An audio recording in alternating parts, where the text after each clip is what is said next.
Magpipitas po ako ng papaya. Ihahalo po dito sa ulam. Ito, kumuha po ako ng talbos, bulaklak, kalabasa. Ngayon po kukuha po ako ng papaya. Iaabraw ko po yung papaya. Kung alam niyo po ang alabraw, ako po yung Ilocana. Kaya ang alam ko pong salita doon ay inabraw.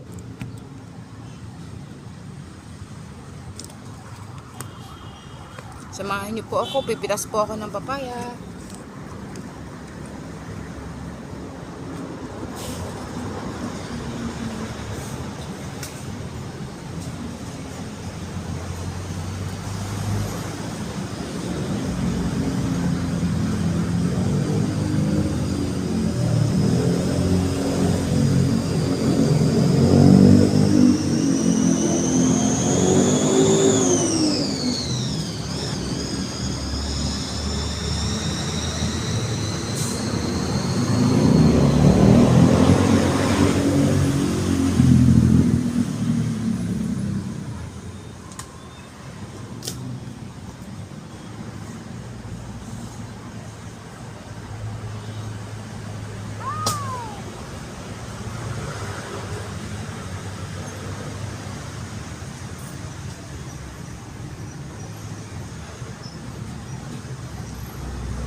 Tingnan niyo po yung papaya na yun. Maliit pa.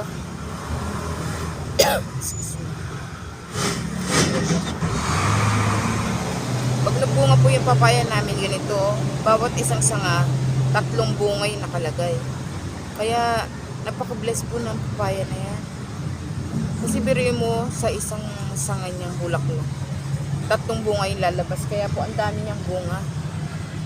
Kaya napakaswerte po namin kasi nagkaroon kami ng puno na ganito. Yan. Wala na po siyang konti na lang kasi pinamimigay po namin yung iba kung sino may gusto. Ayan. Tingnan nyo. Hinog na yan, oh.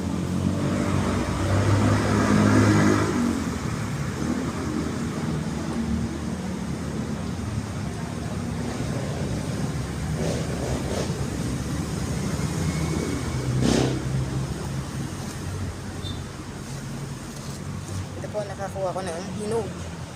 Ayan. Hinog po yan. Napakarami ko na napitas. Ayan. Talaglag. Thank you, Lord, for the blessing. Ayan.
Kaya po ang dami ko na bunga.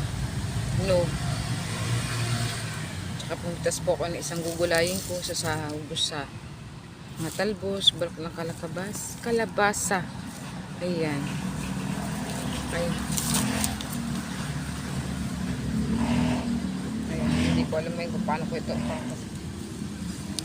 Ito po. Ito, masarap to sa pag sinawag mo sa gulay. Magugulay po ako. Ito ang aking gulay.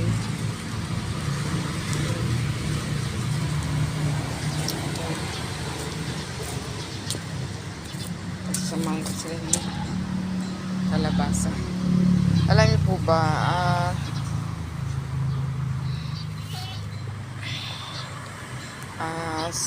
alam niyo po ba na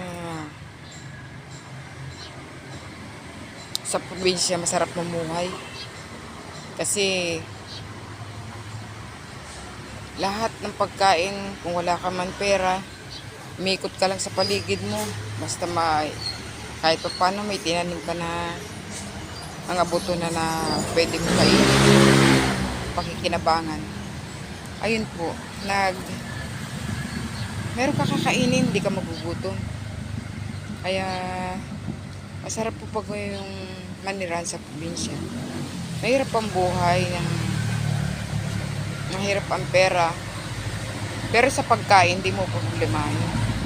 Kasi kahit walang pera, magtanim ka lang, tanim ka lang ng kung ano-ano. Mabubusog ka na, di ba? Ikukuhan ka mga gulay mo, napagkinabangan mo na. Ayan. Kaya, yan po yung kapraso mga tanim ko. Ayan, kapraso lang yan. Pero hindi ko pa kasi kailangan pa na wala po kasi akong mga maraming buto. Kailangan ko pumunta ng City Hall para kumuha ng halaman.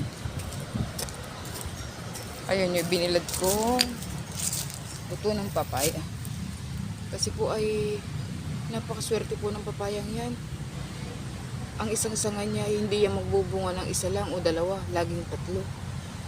Kaya po tinabi ko yung mga buto. Ayan, ito yung mga buto niya. Patutuyuin ko siya at itatago ko para pagdating ng meron ako, marami ako. Siguro iikot ko dito sa kaluwangan ng lupa na to. Tatanim ko sa lahat ng gilid dyan. Kasi para po pag may nanghingi tao na wala naman pambili rin ng ulam, kahit pa paano sa ganung bagay lang po ay makatulong tayo, di ba? Kaya ganun po ang gagawin ko. Magtatanim ako ng maraming papaya. Nawa po salamat sa panonood nyo. Hope you enjoy my channel. Kahit na po ganito lang yung channel ko, nawa supportahan niyo po ako.